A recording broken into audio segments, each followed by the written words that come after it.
Hello बच्चों, welcome to your channel physics with king Sen sir. बच्चों शुरू करते हैं आज का टॉपिक।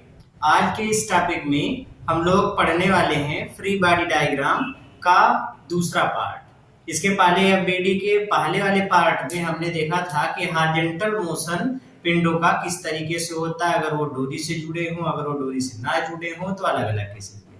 आज हम पार्ट 2 में उसी जर्नी को आगे बढ़ाते हैं। तो पार्ट 2 में आज हम लोग सीखेंगे कि अगर घिरने से कोई जुड़ा हुआ पिंड हो या इंक्लाइंड प्लेन पे रखा गया हो तो कैसे हम लोग मोशन की स्टडी करते हैं या फ्री बॉडी डायग्राम कैसे बनाते हैं, फ्री बॉडी डायग्राम के बाद फोर्स का इक्वेशन कैसे लिखते हैं। तो बच्चों मैं पहले तो आपको ये बता दूं, जो इसके पहले वाले लेक्चर में हम लोगों ने देखा था या वीडियो में, वहां पे दो पिंड या दो से अधिक पिंड आपस में रखे हुए थे या जुड़े हुए थे। तो जब वो एक दूसरे से स्पर्श करके रखे गए थे, उस स्पर्श करके नहीं रखे गए थे, मतलब उस समय तो वो डोरी से जुड़े हुए थे। यहाँ पे आज मैं सबसे पहले स्टार्ट करता हूँ एक ऐसे क्वेश्चन से जिसमें दो या दो से अधिक पिंड एक दूसरे से टच करके रखे गए और उस समय एक्सीलरेशन वगैरह आपसे पूछा जा रहा है। तो शुरू करते हैं आज का वीडियो। तो बच्चों हम लोग पढ़ने वाले हैं पार्ट 2। किसका पार्ट 2? तो आंसर है FBD का। FBD मतलब बच्चा फ्री बॉडी डायग्राम। तो फ्री बॉडी डायग्राम का पार्ट 2 आज हम लोग पढ़ने वाले हैं। ठीक है, पहले क्वेश्चन लेते हैं इस टॉपिक में। पहला क्वेश्चन यहाँ पे आप क्वेश्चन में ये देखो कि मान लो कोई एक सरफेस, हॉरिजॉन्टल सरफेस इस तरीके से ली गई है। ठीक है, ये एक फ्रिक्शनलेस सरफेस है। यहाँ पे एक पिंड, इसका मास m1 है और इससे सटा करके एक दूसरा पिंड यहाँ पे रखा गया, इसका मास है m2। कहा गया कि इधर से एक फोर्स इधर से लगाया गया 5 न्यूटन। 5 न्यूटन का फोर्स लगाने के बाद ये पूरा ऑब्जेक्ट या ये पूरा निकाय इस डायरेक्शन में a एक्सीलरेशन से मोशन करता है, a त्वरण से गति करता है, ये मोशन विथ एक्सीलरेशन।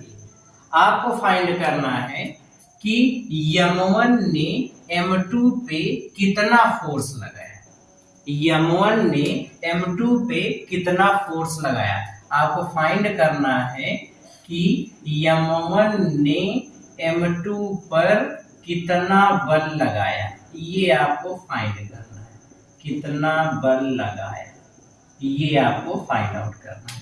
ठीक है, m1 ने m2 पे कितना फोर्स लगाया ये आपको फाइंड आउट करना है। तो कैसे फाइंड आउट करेंगे?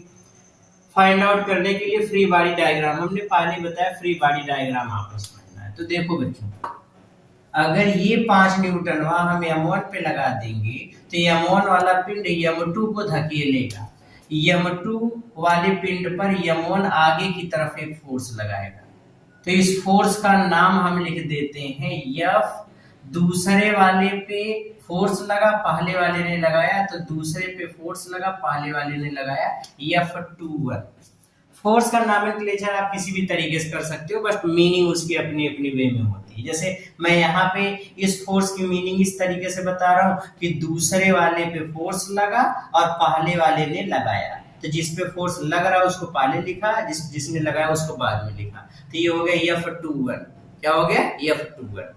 इसी तरीके से अब न्यूटन थर्ड लॉ ये कहता है कि अगर m1 m2 पे फोर्स लगा रहा है तो m2 भी m1 पर एक अपोजिट डायरेक्शन में फोर्स लगा देगा।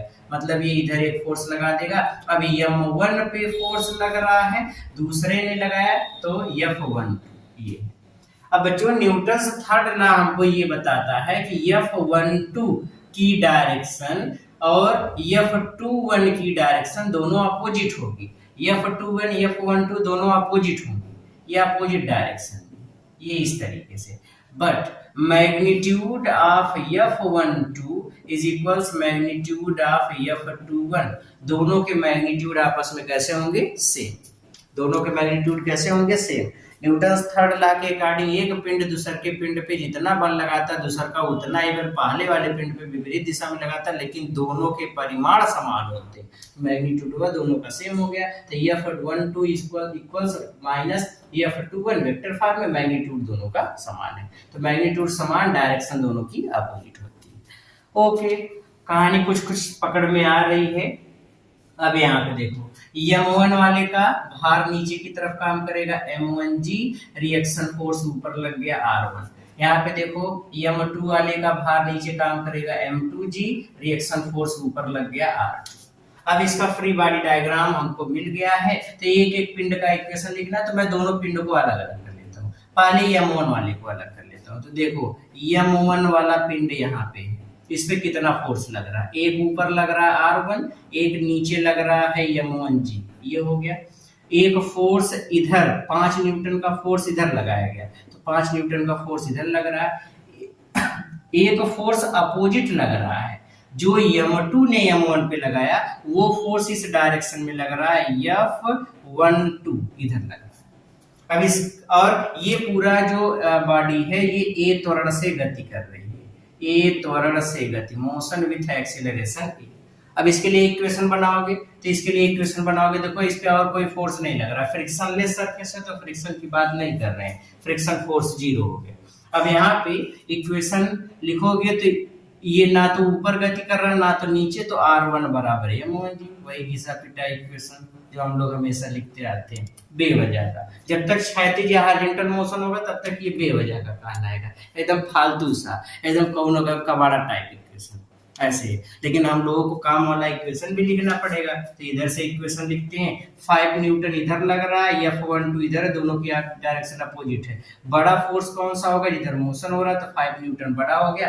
5 minus F12 equals mass into acceleration. Mass क्या है M1 और एक्सीलरेशन कितना है, ये हो गया। तो इसके लिए ये इक्वेशन हो गया इस तरीके से। अब दूसरे वाले पिंड को देखो, तो दूसरे वाले पिंड को बना लेते हैं। ये दूसरा पिंड, इसका मास है M2, इस पर एक फोर्स ऊपर की तरफ लग रहा है R2, नीचे की तरफ फोर्स लग रहा है M2G। अब देखो M2 पे बस खाली एक फोर्स इधर लग रहा है, M2 पे देखो खाली एक फोर्स इधर लग रहा है, तो खाली एक फोर्स इधर कर दो, F21 ये, और ये इस डायरेक्शन में ए त्वरण से गति कर रहा है, ए एक्सीलरेशन से मोशन कर रहा है, ये हो गया। अब इक्वेशन बोलो, तो इक्वेशन वही घिसा पिटा वाला हो गया, R2 बराबर M2G, ये हो गया दूसरा। अब फोर्स खाली एक ही इधर बच रहा है, तो नेट फोर्स हो गया F21, और ये किसके इक्वल होगा, mass into acceleration, mass into acceleration a, तो ये हो गया M2A, ये इसका इक्वेशन हो गया। ठीक है, बस। अब आपसे कहा गया M1 ने M2 पर कितना बल लगाया, ये आपको फाइंड करना है। तो आप क्या करो, देखो जितना फोर्स F12 का है उतना ही फोर्स F21 का है, दोनों की वैल्यू एक दूसरे के इक्वल होगी। भाई मैग्नीट्यूड दोनों के एक समान है, तो इसके स्थान पे आप क्या लिख सकते हो, तो F21 की वैल्यू F12 के इक्वल होगी, तो F12 के स्थान पे इसको आप यहाँ पे लिख सकते हो। तो यहाँ पे लिखोगे तो इस इक्वेशन में वैल्यू पुट अप करने के बाद ये मिलेगा 5 माइनस M2A इक्वल्स M1A, ये हो गया। यहाँ से इसको इधर पक्षांतर कर लो, तो 5 is equals A times M1 plus M2, ये हो गया। कोई डाउट है? नहीं सर, ओके वेरी गुड। तो यहाँ से A की वैल्यू फाइंड करोगे तो ये हो जाएगा 5 अपान M1 प्लस M2, ये हो जाएगा A की वैल्यू। अब अगर हमको A का मनवा मिल गया तो हम लोग F21 निकाल सकते हैं। F21 क्या है, दूसरे पे पहले द्वारा लगाया गया बल, तो हमको वही तो फाइंड करना है। M1 ने M2 पे कितना बल लगाया, तो M2 पर M1 द्वारा लगाया गया बल F21 है, तो F21 निकालना है। A की वैल्यू यहाँ पुट अप कर लो, तो A की वैल्यू पुट अप कर लेते हैं। पुट अप करके देखो यहाँ पे बता देते हैं, खूब चीज आ जाओ। यहाँ पे F21 equals M2 into A की वैल्यू पुट अप कर लो, A की वैल्यू 5 अपान M1 प्लस M2, तो ये हो गया F21 बराबर 5 M2 अपान M1 प्लस M2, ये इसका आंसर होगा। मतलब M1 के द्वारा M2 पे कितना फोर्स लगेगा, तो आंसर 5 M2 अपान M1 प्लस M2। मेन फंडा क्या है इसमें, अब आपको क्या सिखाना चाहते हैं, जो मेन फंडा ये है कि इसमें हम आपको सिखाना चाह रहे हैं फोर्स के इक्वेशन लिखने। अगर आपको फोर्स का इक्वेशन, फ्री बॉडी डायग्राम, ये सारी चीजें बनाना आ रहा है, फोर्स का इक्वेशन लिखना आ रहा है तो ऐसा कोनो सवाल नहीं है जिसको आप फोड़ ना सको। मतलब सब सवाल एकदम फोड़ के रख दोगे, एकदम सब हल हो गया। ठीक है, तो ये इक्वेशन वगैरह लिखने का तरीका है इसका। क्लियर हो गया? तो वेरी गुड। आ जाओ, अब हम लोग लेते हैं घिरने से जुड़े हुए पिंडों की गति। इसके इक्वेशन इसी तरीके से बनेंगे। ठीक है, ओके। आ जाओ, अब लेते हैं घिरनी से जुड़े पिंडों की गति। कि इस पे एक सवाल बता दें, एक सवाल ही बता देते हैं, मजेदार सा, अच्छा सा, क्यूट सा, प्यारा सा एक सवाल। अच्छा देख लो, ताकि इक्वेशन के बाद जब तुरंत इक्वेशन मतलब न्यूमेरिकल वैल्यू वाली चीजें आ जाती है ना तो चीजें और इंटरेस्टिंग बन जाती है। तो हम लोग और इंटरेस्टिंग बना देते हैं, इंटरेस्ट लेके अपन को पढ़ना ही है। तो दूसरा वाला क्वेश्चन देखो, कहा गया मान लो, ऐसे मान लो एक पिंड इसका द्रव्यमान है 5 kg, एक दूसरा पिंड इसका द्रव्यमान है 8 kg। दोनों एक दूसरे से ऐसे सटा करके रखे गए हैं। 8 kg वाले की तरफ से इधर एक फोर्स लगाया गया 20 न्यूटन का, जिसके कारण ये दोनों इस डायरेक्शन में मूव करना शुरू कर दिए विथ द एक्सीलरेशन ए। ये त्वरण से गति कर रहे हैं, दोनों का एक्सीलरेशन सेम है। आपको फाइंड आउट करना है, पहला एक्सीलरेशन कितना होगा, एक्सीलरेशन ए, इसकी वैल्यू फाइंड आउट करना है। दूसरा, ये मान लो पिंड m1 है, ये मान लो m2 है। आपको फाइंड करना है m2 ने m1 पर, दैट मीन्स m2 का मतलब 8 kg ने m1 का मतलब 5 kg पर कितना बल लगाया, कितना बल लगाया। दैट मीन्स हमको क्या फाइंड करना है, F। अब 8 किलो ने इस पे कितना लगाया, तो पहले पे बल लग रहा है, दूसरा का लगा रहा है, मतलब F12 हमको फाइंड आउट करना है। क्या फाइंड आउट करना है, F12। मैंने बच्चा पहले भी आपको बताया कि F12 F21 इसके अपने अपने मीनिंग होते हैं। कभी कभी बहुत से टीचर समझाते समय इसी F12 को F21 लिख देते हैं और सीधे बताते हैं दूसरे ने पहले पे, ऐसे बता देते हैं। F21 का मतलब दूसरे ने पहले पे लगाया जो बल है वो हो गया, दूसरे द्वारा पहले पे लगाया गया बल। और मैं इसी लैंग्वेज को ऐसे बता रहा हूं कि पहले पर दूसरे ने जो बल लगाया। तो आप अलग अलग लैंग्वेज के तरीके से अलग अलग इस तरीके से इक्वेशन लिख सकते हैं, नो डाउट, आप चाहे ऐसे यूज कर सकते हैं। ठीक है, बशर्ते कि उसका मतलब समझ में आना चाहिए, उसकी जो मीनिंग वो क्लियर होनी चाहिए। आप चाहे F12 लिखो या F21 लिखो, क्या मतलब, उससे कोई फर्क नहीं पड़ता, नो फर्क। वाटर लैंग्वेज सर्दी, नो फर्क। ठीक है, आ जाओ, अब देख लेते हैं इस क्वेश्चन को। इसका बनाते पहले फ्री बॉडी डायग्राम एकदम मस्त सा। देखो भार और दिखा देते हैं, इसका भार नीचे 5G आ जाएगा, इसका भार नीचे 8G आ जाएगा। सही बात है। इसका रिएक्शन फोर्स R1 चला जाएगा, इसका रिएक्शन फोर्स R2 चला जाएगा। एकदम सही बात है। 8 किलो वाला इस पर एक फोर्स लगाएगा इस डायरेक्शन में, 8 किलो ने जो इस पे फोर्स लगाया वो दूसरे ने पहले पे लगाया, तो पहले पे फोर्स लग रहा है, दूसरा का लगा रहा है। ऐसे 5 किलोग्राम वाला 8 किलोग्राम पे एक रिएक्शन फोर्स लगाएगा, तो वो रिएक्शन फोर्स इधर हो जाएगा, ये इधर एक फोर्स लगाएगा। अब दूसरे पे लग रहा है, पहला लगा रहा है, तो F, दूसरे पे लग रहा है, पहला लगा रहा है, F21 ऐसे हो गया। और हम लोगों को ये पता है कि F12 बराबर F21 दोनों के मैग्नीट्यूड आपस में इक्वल होंगे। Mod of F12 equals mod of F21, मतलब दोनों के परिमाण समान होंगे। अगर एक 10 न्यूटन लगा दूसरा का भी 10 न्यूटन ठोक देगा। ठीक है, बस। अब आ जाओ सवाल पे। अब सवाल को अलग फ्री बॉडी डायग्राम तैयार है, बस खाली इक्वेशन वगैरह लगा एकदम सवाल को उड़ा देना है। देखो यहाँ पे हमने ले लिया एक पिंड पहले 5 kg वाला, देखो इस पर इधर एक फोर्स लग रहा है, F12 लग रहा है, ये हो गया। एक फोर्स इधर लग रहा है R1, एक फोर्स इधर लग रहा है 5G। अब देखो क्या इस वाले पिंड पे इस पे और इधर कोई फोर्स लग रहा है, आंसर नहीं। ये इधर एक फोर्स नहीं, ये तो ये लगा रहा है, इस पर कितने फोर्स लग रहे हैं वो बात हो रही है, कितना लगा रहा है वो चीज नहीं।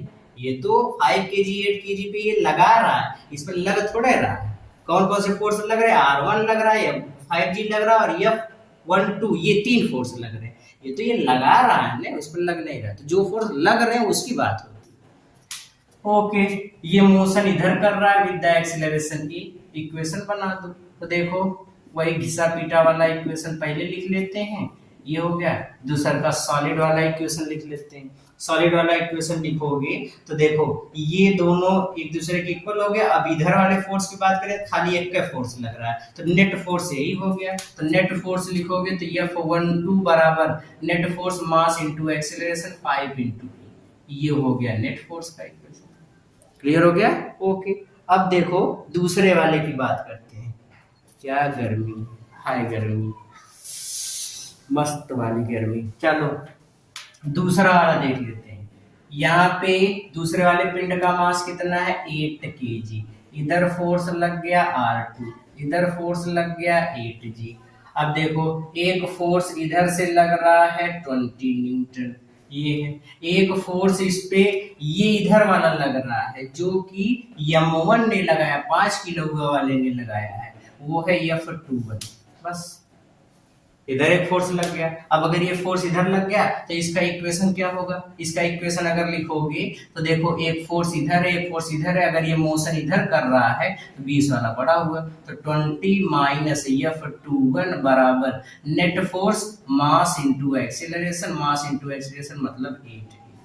बच्चा जो F12 है और F21 है दोनों के मैग्नीट्यूड इक्वल होंगे। जब मैग्नीट्यूड इक्वल है तो F12 का मान F21 के बराबर है, तो F21 के स्थान पे 5 पे लिख दो, क्या दिक्कत है, लिख देते हैं। तो 20 माइनस इसके स्थान पे लिख दो 5 पे इक्वल्स 8 है। इसको इधर कर दो तो 20 इक्वल्स 8 5 13 ए। तो ए बराबर कितना हो गया 20/13 मीटर पर सेकेंड स्क्वायर। मतलब इसका एक्सीलरेशन कितना हो गया 20/13 मीटर पर सेकेंड स्क्वायर एक्सीलरेशन आ गया।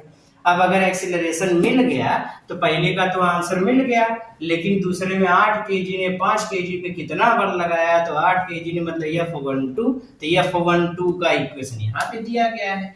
F12 बराबर 5 है, इसी में मान रख दो, तो ये हो जाएगा F12 बराबर 5 इंटू ए की वैल्यू 20/13, तो ये हो जाएगा 100/13 न्यूटन।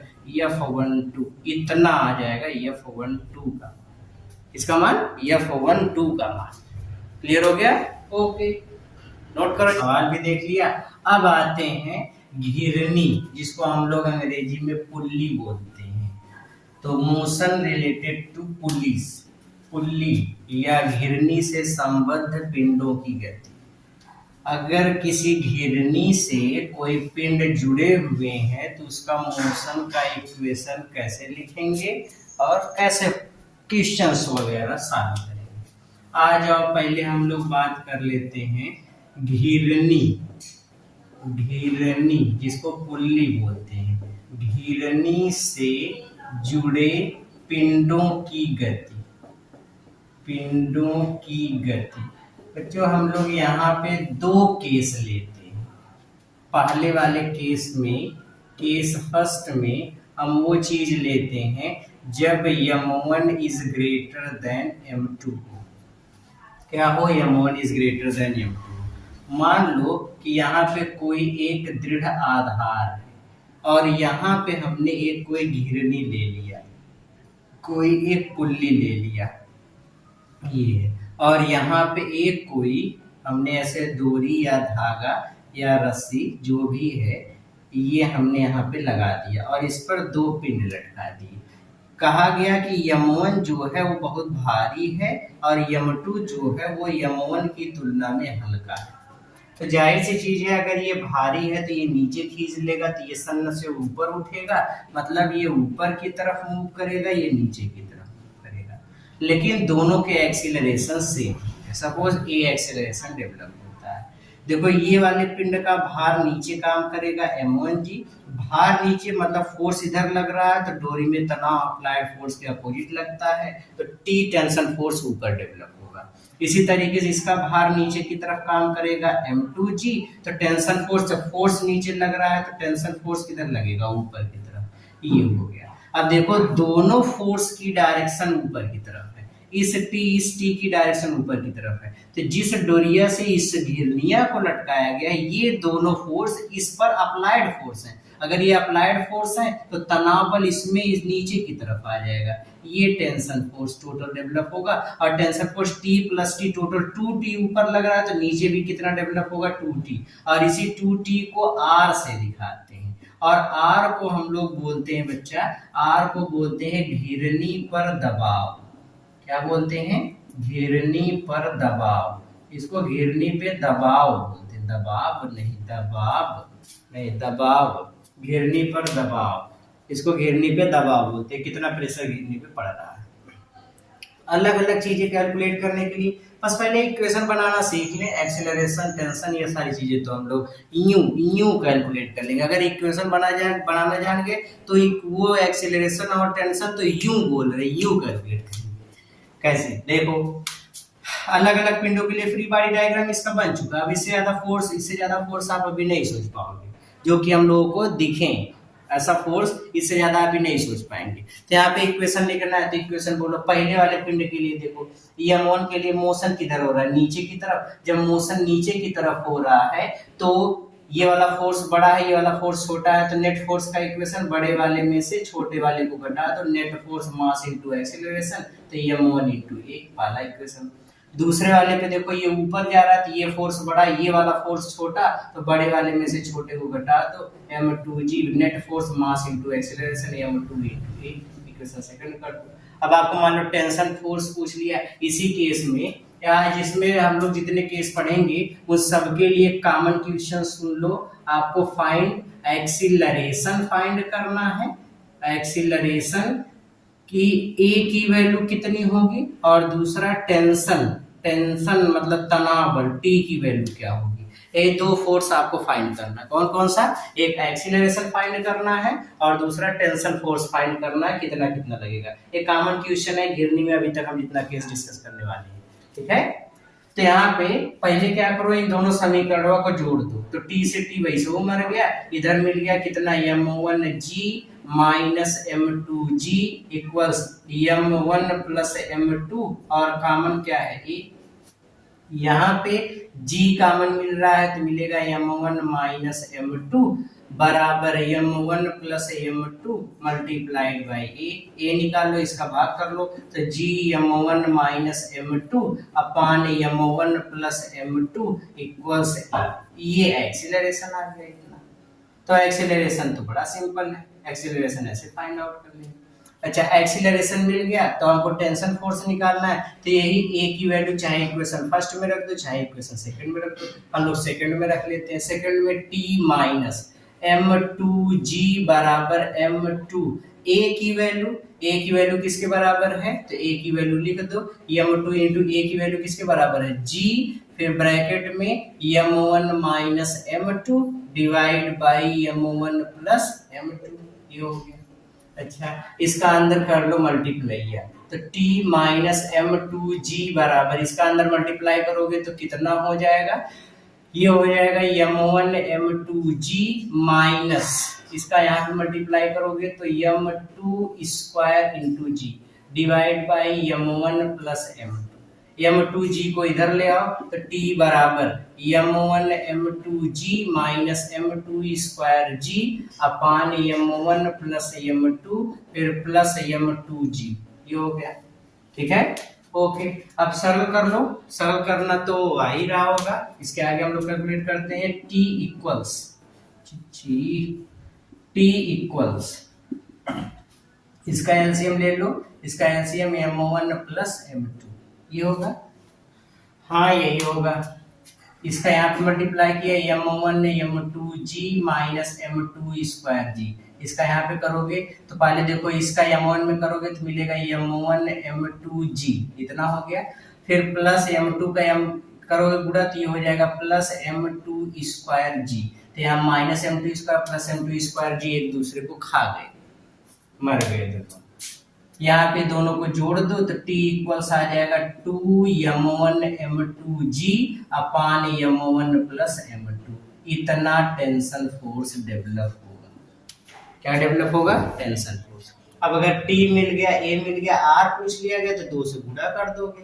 मतलब अगर हम लोग आर का वैल्यू निकाले तो 2 से गुणा कर दोगे तो 4m1 m2g divide by m1 plus m2 ये होगा। तो घेरने पे दबाव के लिए ये रिलेशन मिल जाएगा। ठीक है, ओके। तो ये बच्चों उस समय कंडीशन थी जब m1 is greater than m2 था। अगर मैं यहीं पे सेकेंड केस जिसको बोलते हैं जिसमें m2 is greater than m1 होता है। अब m2 is greater than m1 अगर होगा तब क्या होगा, तब तो नोट करो जल्दी से, खटाक से नोट करो। कर लिए नोट? Very good. आ जाओ देख लेते हैं दूसरा का केस।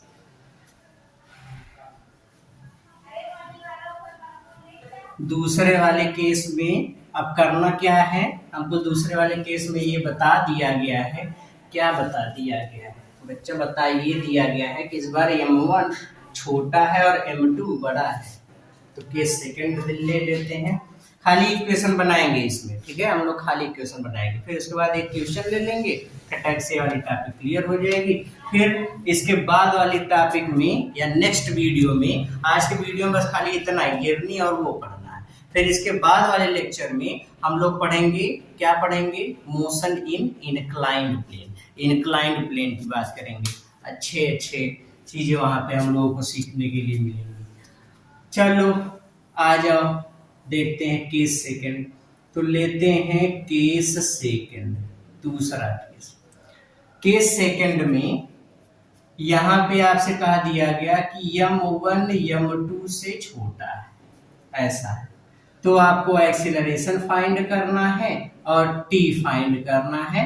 अगर कोई घिरनी से ये एक पुल्ली हो गई और यहाँ पे एक कोई डोरी या रस्सी के सहारे, एक डोरी या रस्सी के सहारे, डोरी या रस्सी के सहारे ऐसे कैसे बन गया? ये इधर से इधर से इधर से ऐसे ऐसे ऐसे निकल जाएगा। ये एक ठे इधर ऐसे बना दो पुचुक से और एक ठे पुचुक से इधर बना दो। इस बार आपसे ये कहा है, इस बार हमसे क्या कहा है? m2 बड़ा है तो ये बड़ा भारी है, m1 बेचारा छोटा मोटा प्यारा सा यहाँ पे रह गया। जब ये भारी है तो ये नीचे खींच के लेके चला आएगा, ये हल्का है तो ये ऊपर खींच के लेके चला जाएगा। इक्वेशन में से बनेगा इसका भार m2g, टेंशन ऊपर से, इसका भार m1g, इसमें भी टेंशन ऊपर से आएगा। अब दोनों टेंशन ऊपर लग रहे हैं तो ये हमको टेंशन नीचे दे देगा, जिसको हम लोग दबाव बोलते हैं, 2T। बस अब कैसे फाइंड आउट करना है? तो बच्चों ये क्वेश्चन आपके लिए यही है, आप क्वेश्चन खुद से सॉल्व करके देख लेंगे, बशर्ते कि यहाँ पे आपको क्या निकालना है। तो आपको ये निकालना है, देखो क्या निकालना है, आपको इक्वेशन बनाना है। तो पहले वाले पिंड के लिए इक्वेशन देखो, ये ऊपर जा रहा है तो t बड़ा m1g छोटा, तो t माइनस m1g बराबर m1a, मास इनटू एक्सीलरेशन नेट फोर्स का इक्वेशन। पहले दूसरे वाले की बात करें तो दूसरा वाला पिंड नीचे आ रहा है तो ये फोर्स बड़ा, ये वाला फोर्स छोटा, तो इसके लिए इक्वेशन हो जाएगा m2g माइनस t बराबर m2a, ये दूसरा इक्वेशन। जब हम लोग दोनों इक्वेशन को सॉल्व कर लेंगे तो उस समय हमको एक्सीलरेशन मिलेगा g m2 minus m1 upon m1 plus m2, ये एक्सीलरेशन हमको मिलेगा। कौन सा? g m2 minus m1 minus upon g m2 minus m1 upon m1 plus m2, ये इक्वेशन मिलेगा। अच्छा, टेंशन फोर्स का फार्मूला वही रहेगा, 2m1 m2g अपान m1 प्लस m2। तो टेंशन फोर्स के लिए वही फार्मूला। घिरनी पे दबाव, तो दबाव के लिए 2 से गुणा कर दोगे तो दबाव का भी वही फार्मूला, 4m1 m2g अपान m1 प्लस m2।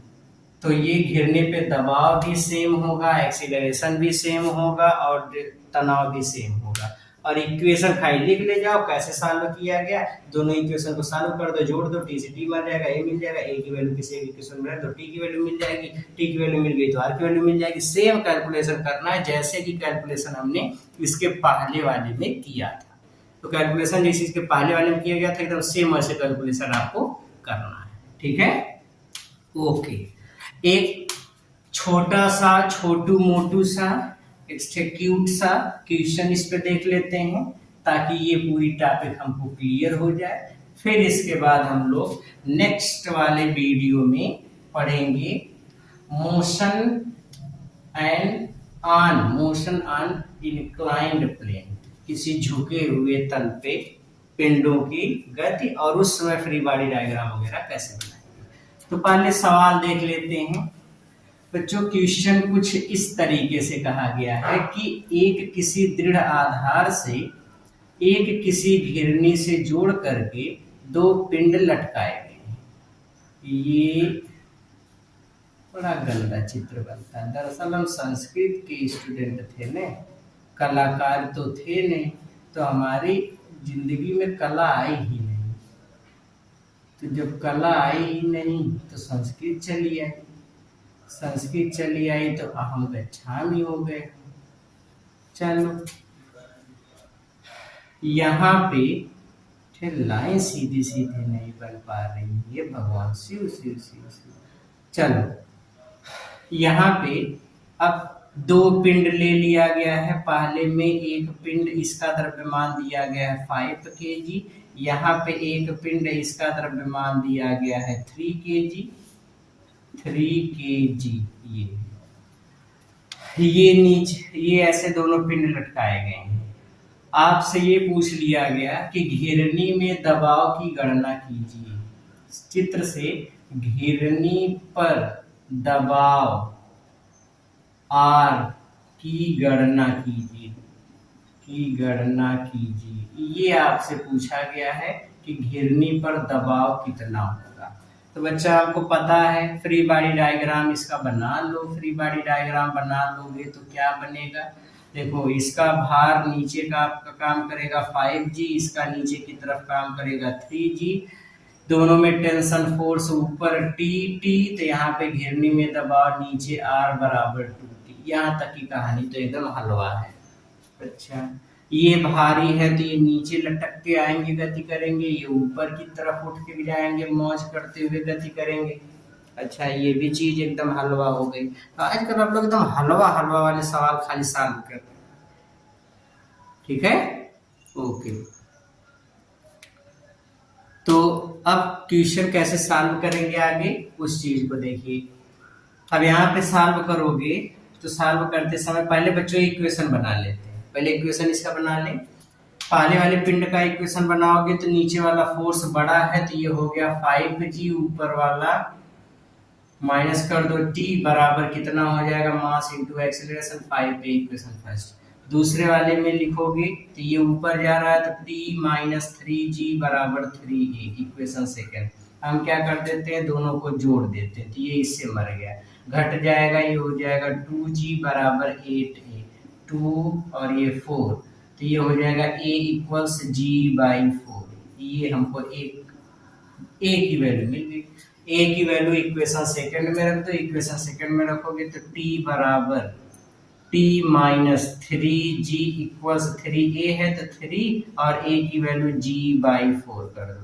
इसको इधर कर दो तो T बराबर 3G/4 प्लस 3G और सरल कर लो। इसको सरल कर लोगे तो T इक्वल्स LCM 4, ये 3G और ये हो जाएगा 12G।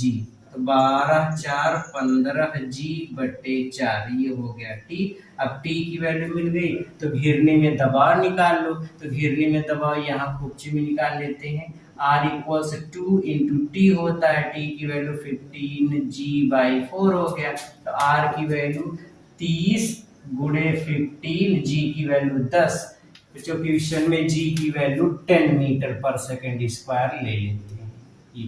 तो G की वैल्यू 10/4, 2 बच्चे 10 और फिर 2 दूनी 4, फिर 2 से इसको काट दोगे तो 15, तो 15 का 15 में गुणा करोगे 225, तो R बराबर 225, इसमें 5 से गुणा कर दो तो 5 पचे 25, 5 दूनी 10 2 12, 5 दूनी 10 2 12, R इक्वल्स इतना, कितना? R इक्वल्स इतना, ये हो जाएगा न्यूटन, ये तो इतना दबाव लगेगा। ठीक है, इस तरीके से क्वेश्चन को आपको सॉल्व करना है। क्लियर हो गया? ओके। हमारे माइक की बैटरी आज डिस्चार्ज हो गई है, इसलिए आवाज में थोड़ी बहुत प्रॉब्लम हो सकती है, तो आप आवाज पे फोकस करिए, बाकी बाहरी चीजों पे नहीं। इसके लिए हम आपसे सॉरी बोलते हैं। क्या कर सकते हैं, हम वीडियो बनाते समय बीच में बैटरी डिस्चार्ज हो गई, कोई नहीं, नेक्स्ट वीडियो इससे बेटर बनेगा। हम लोग मेहनत करेंगे, आगे पढ़ते रहेंगे। मिलते हैं नेक्स्ट वीडियो में, तब तक मेहनत करते रहिए। All the very very very best.